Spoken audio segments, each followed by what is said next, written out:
So, Dan, there's talk of the mind and body being inextricably connected, and how how are they connected exactly? Mind and body are inextricably connected, and it's proven over and over again in so many arenas of science that you can't separate mind and body. They're one integrated whole. We are this integrated system that can't be broken down into parts. And we can't say mind is here and body is here. That doesn't work. The problem is that for a few centuries, there was this pressure against looking at mind and body as an integrated whole. Back in the 17th century, we came out of a period of time where we saw the universe as this living, vibrant entity to that of the world as a machine. And with that, scientists came along, such as Descartes and Newton, which solidified that concept because they were describing science and mathematics of a non-living world, of inanimate objects, and did some very beautiful calculations and enhanced our understanding of non-living systems. Descartes really looked at the world as a machine. He was very interested in clocks.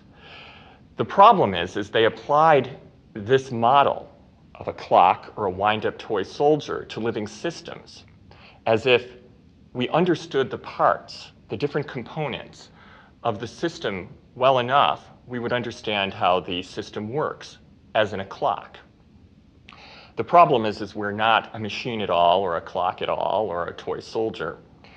There was some pressure in the other direction then, a little bit of uprising in the 18th century with philosophers such as Goethe and Kant, Kant, for example, who talked about a machine versus a living system and said that the parts of a machine exist for one another, but the parts of a living system exist by means of one another.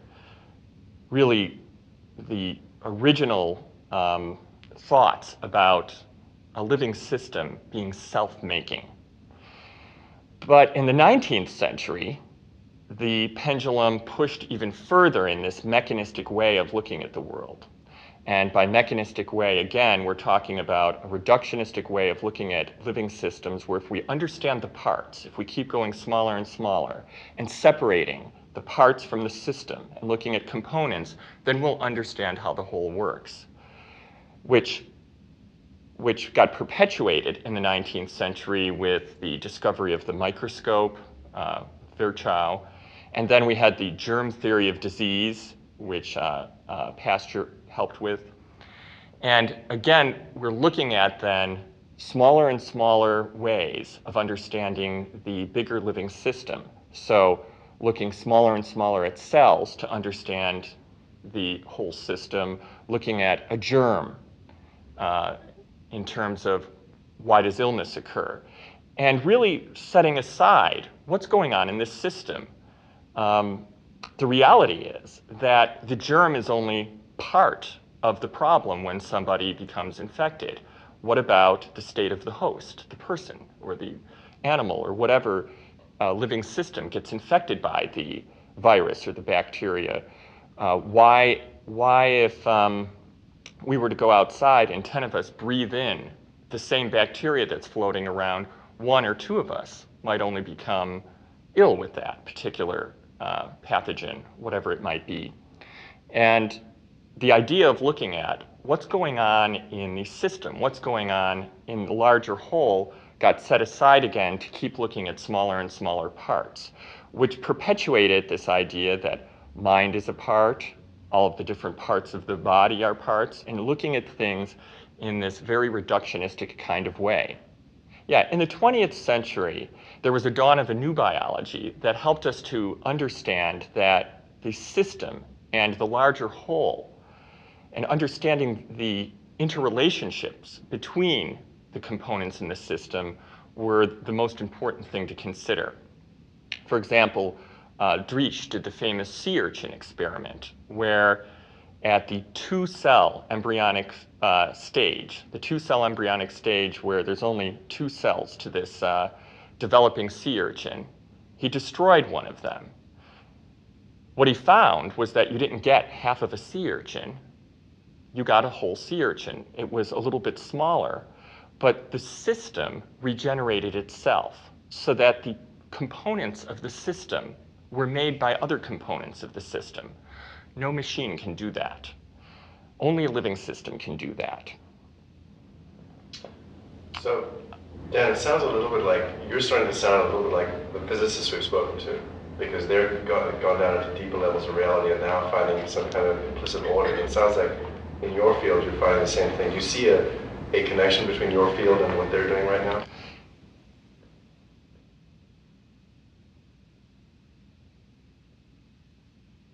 There was a debate in science for a long time, starting back in the days with Aristotle. What's more important when you're looking at a thing, substance or form? Substance being the components of the thing that constitute what this thing is, and form being the pattern of organization. And for a very long time, substance is what predominated. The pattern of something got lost in some way.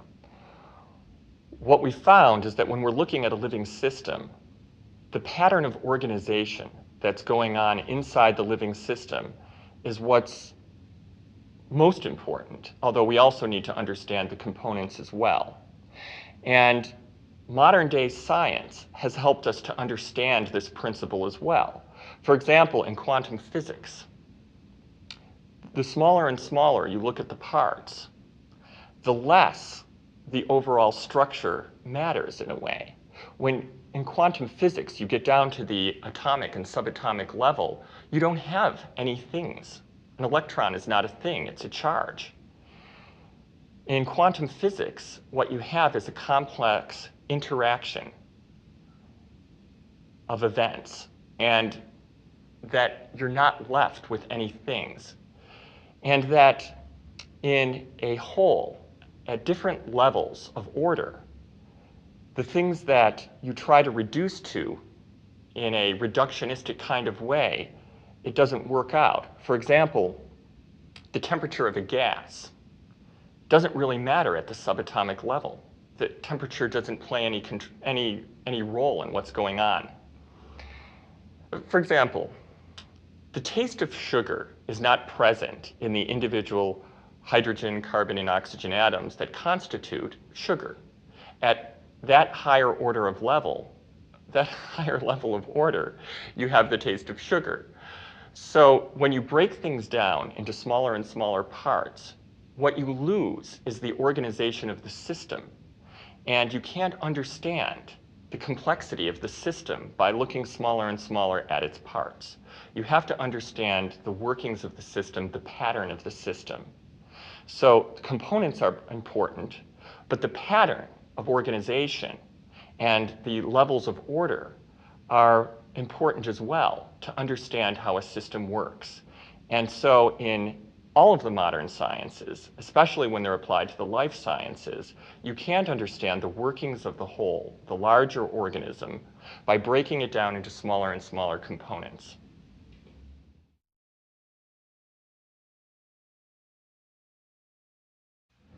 Let's talk a little bit about the effect that thinking has on the body.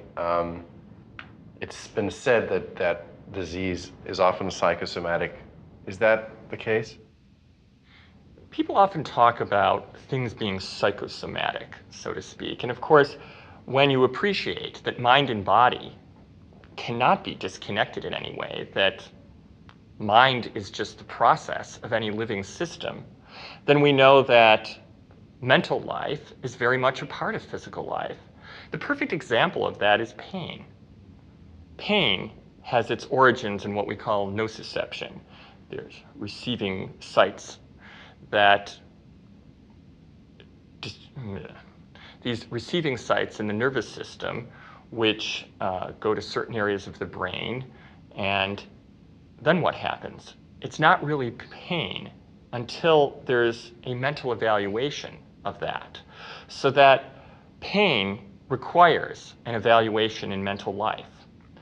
When you're unconscious, you don't actually feel pain. You feel pain when you're conscious. It's part of mental life. But then again, what isn't? So the idea of things being psychosomatic, I suppose that idea has been around for a very long time.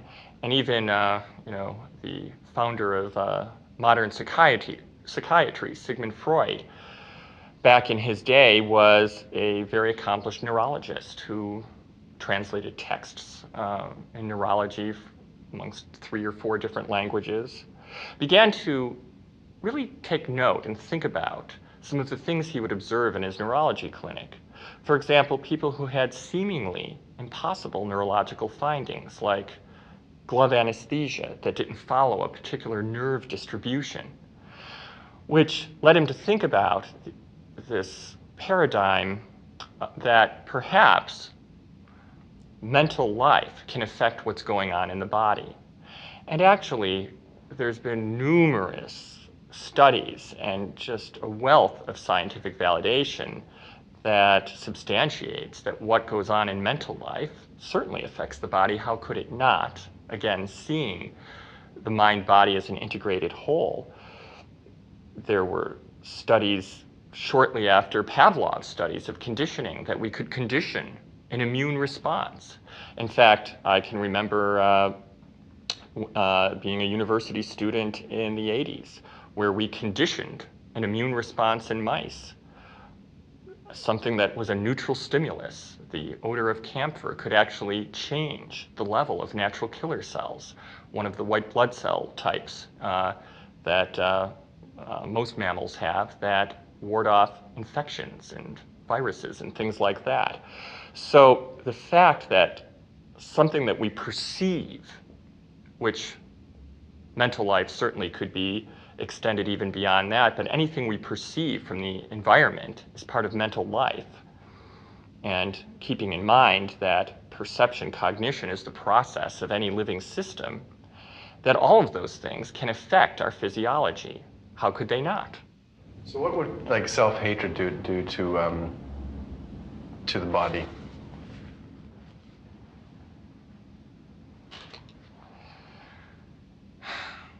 So our perceptions about ourselves affect how we feel and what our health status is.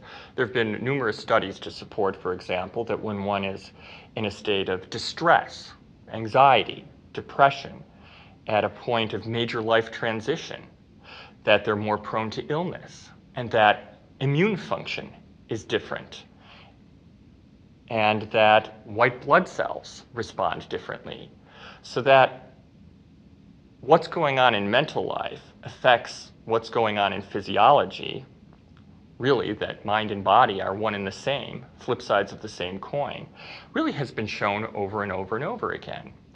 Even something as simple as, there was a great experiment done Stanford University, I believe, where people were given the task of eating something decadent.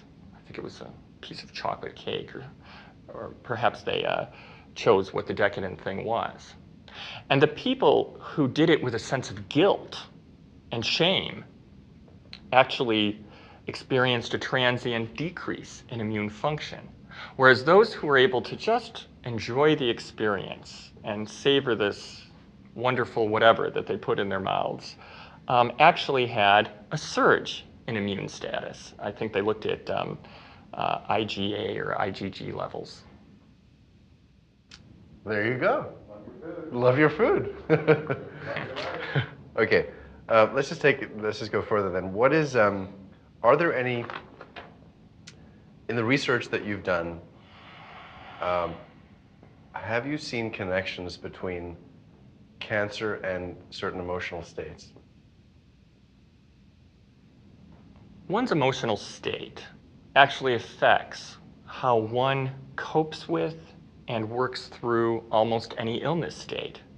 For example, we recently here at Thomas Jefferson received a grant to look at cancer patients. It's been actually long known in the cancer literature that if people receive adequate emotional support, group intervention, those kinds of things, that their health-related quality of life is enhanced. And in original studies done by Dr. Spiegel, there was actually an increase in longevity. The original breast cancer group that he looked at, there was a longer survival time. It's really debated in the literature if those kinds of interventions increase survival time. But what is not debated, what is very clear, is that certain types of interventions actually can enhance the quality of a person's life, regardless of their disease state. So somebody who's suffering in terms of their distress level and how well they're able to enjoy life, that suffering can be decreased by addressing what's going on in mental life. Are you willing to suggest, though, that, as we're talking about interventions, though, but are you willing to suggest that the mind state may actually manifest the disease?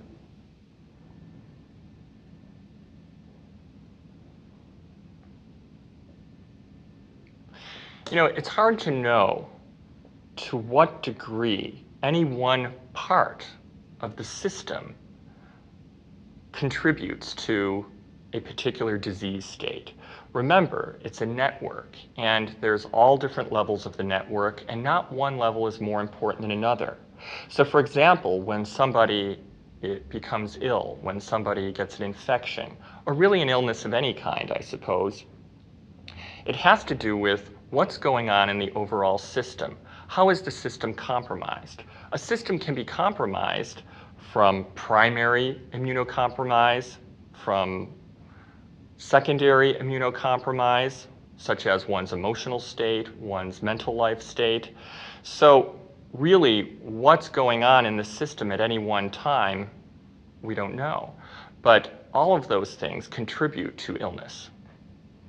So it's really difficult to say that any one thing or any one component of the system has everything to do with one's health. That's going back to looking at things in a very reductionistic kind of way.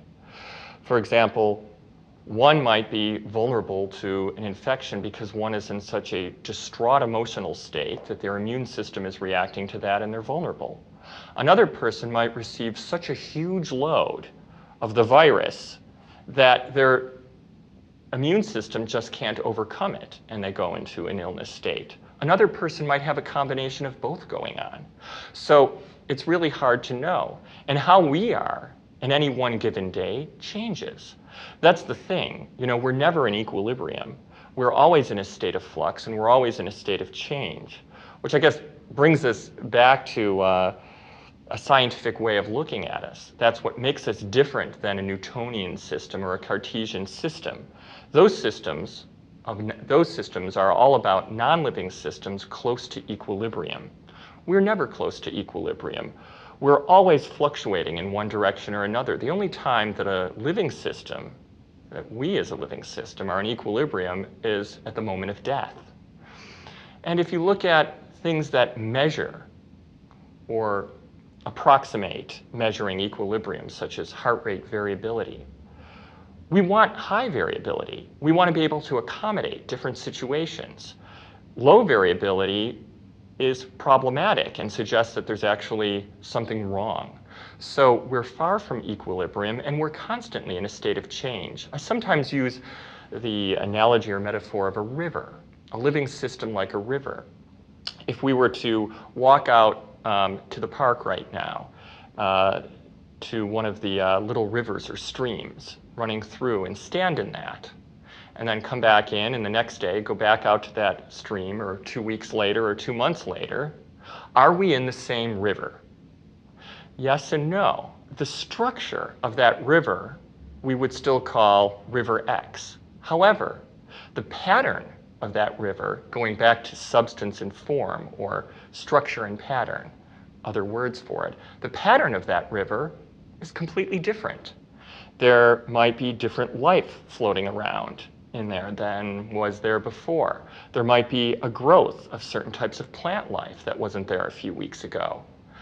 There might be some stones that fell into the river from the river's bank, which weren't there before, which created disruption in the flow.